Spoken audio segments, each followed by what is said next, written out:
his voice dripping with skepticism, yet a tiny spark of hope flickered within him.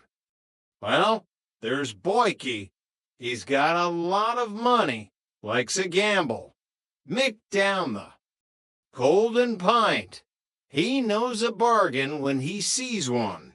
Yeah, I'll put together a little consortium. What? You mean just hand the whole deal over to them? Rory asked, aghast. No, no, no. I've got some money to put in. Oh, don't you remember what I told you the other day? Our partnership is virtually broke. No, Rory, our partnership is potless. What I mean is, I got some money to put in. You've how much? Oh, no, it's not a lot. No, it's just, you know what? 4 grand for £1,000. That's more like a bleeding ostrich egg. Where'd you get that from? Rory was utterly flabbergasted. No, just been money I've been saving up over the years. A little bit here, a little bit there, you know, soon builds up, Delton said, trying to appear nonchalant, as if squirreling away for grand was a common occurrence for a man who often struggled to pay for a round of drinks. You conning it, Rory exploded, finally understanding the source of Delton's sudden wealth. No, no, you could have done the same thing. Don't talk to me. No, you could have done. Oh, you could. Mum said to me on her deathbed, she said, Delton, you're back early. I thought you'd still be at the airport. Arthur, having appeared from the depths of the van, delivered this non sequitur with a perfectly straight face, further adding to Rory's general confusion. Chapter 5. The Consortium and the Cardiac Arrest. The next day, Arthur was alone in the flat, meticulously polishing his collection of dubious metals, each glinting under the pale light, each with a story more improbable than the last. He hummed a tuneless sea shanty, the air thick with the smell of metal polish and old grievances. Chloe arrived, a small, elegant suitcase in hand, her expression a mix of trepidation and determination. A woman preparing for battle. You're back early. I thought you'd still be at the airport, Arthur grunted, barely glancing up from a particularly tarnished metal. No, the plane got off on time. Where's Delton?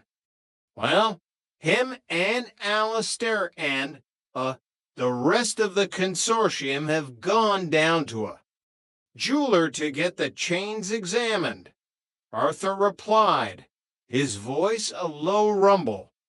The rest of the consortium. How many's in it? Chloe asked, already mentally bracing herself for a new layer of thorn-related chaos. She knew that any venture involving Delton inevitably ballooned into a cast of thousands. Well, there's Delton, there's Trent, there's Mick, there's that fella Boyke, and there's me. Of course, there could be more by now.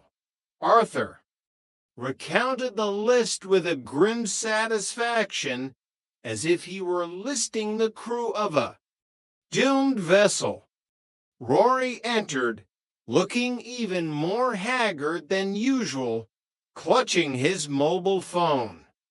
What's he playing at? He's gone a bit public, hasn't he? I've just been down to post office.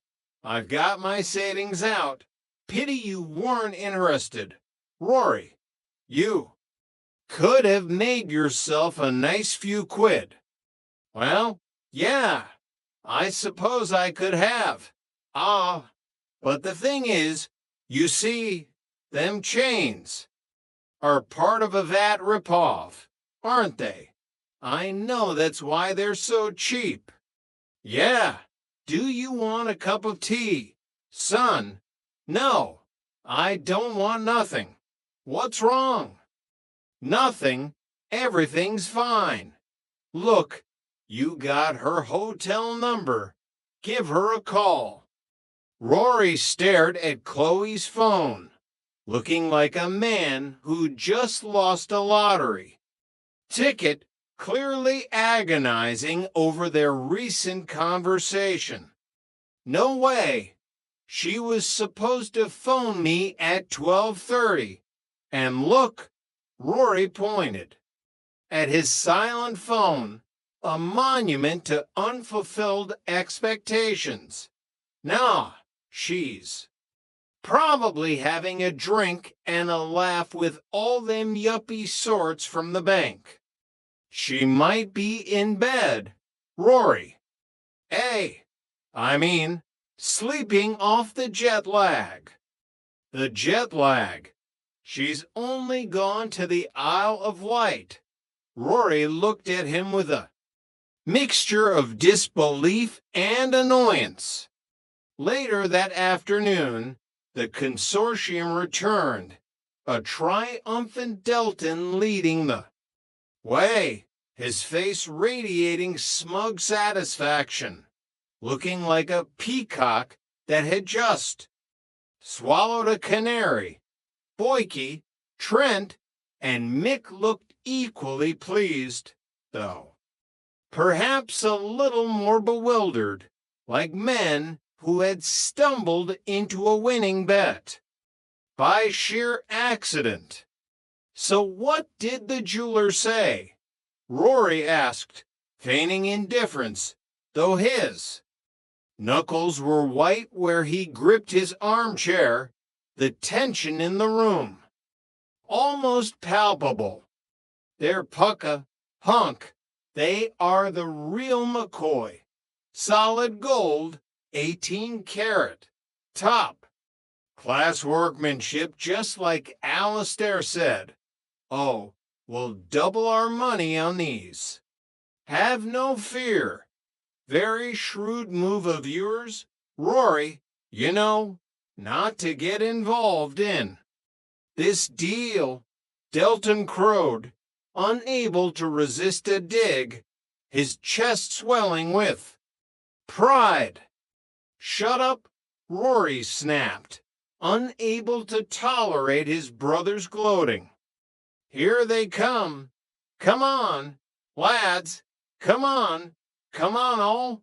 Come in. That's it. Let's have a little celebration drink, shall we? Delton clapped his hands, his usual call for festivities. Boyke, a man whose wealth had been amassed through equally questionable means, coughed politely, a sound that always managed to convey both disapproval and a hint of self-interest. I think we should discuss the matter in private before we celebrate. I don't like being premature. No, Marlene said something about that the other day.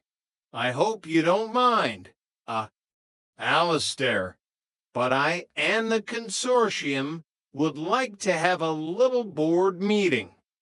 Delton, ever the host, gestured grandly to the kitchen. No, of course not.